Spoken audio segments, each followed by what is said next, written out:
Hi, hi, hi! Good morning! Alam niyo mga kabilas, mayroon tayong natanggap na isang message mula sa ating isang followers. Actually, same situation sa akin.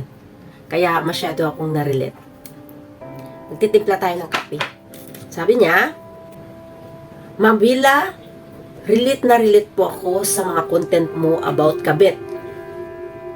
Nagmamalaki kasi si Kabet dahil lagi niya sinasabi sa akin hindi daw siya yung rason kung bakit naghiwalay kami ng aking asawa.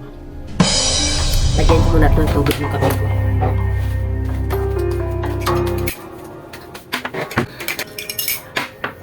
Okay.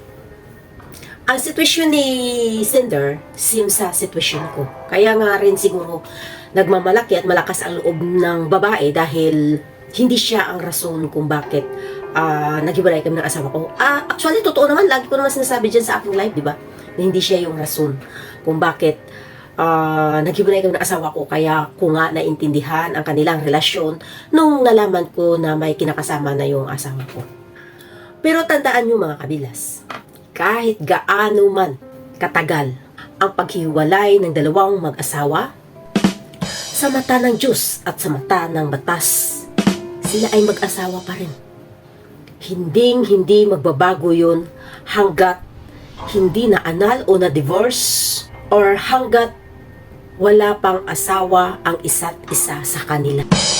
Dahil kapag ang babae or lalaki ay nangabet, kapag ang asawa niya ay wala pang kinakasama dito sa mundo, wala ka pa rin karapatan maghanap ng iba or maghanap ng makakasama. Kasi may possibility na kapag kayo ay nakipag-live-in na sa iba, kapag pinaglaban ng inyong asawa ang karapatan niya, may possibility na magsama pa rin kayo sa selda. Huwag niyo maliitin ang papel. Kahit gaano katagal ang isang pirasong papel, maluluma man yan. Bagong-bago pa rin yan pagdating sa ating batas ng bayan. Hanggat nabubuhay ang dalawang mag-asawa, sa mata ng Diyos, mag-asawa pa rin sila. Kaya huwag maging kampante kung ikaw ay kabit lamang. Dahil hanggat hindi pa nasisitol ang kanilang paghihiwalay na dalawa, manatili ka pa rin makasalanan. Maari ka pa rin husgahan ng tao sa kapaligiran na ikaw ay isang kabit lamang. Kung ikaw ay matino na babae, anong pipiliin mo? Maging desperada o maging malinis na kababaihan sa lipunan?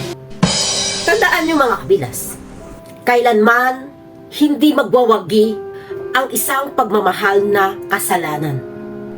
So huwag kayo maging kampante kung kayo ay irresponsable, kabit na matapang, dahil kailanman hindi kayo kayang ipagtanggol ng inyong katapangan kapag gumalaw na ang totoong asawa sa lipunan.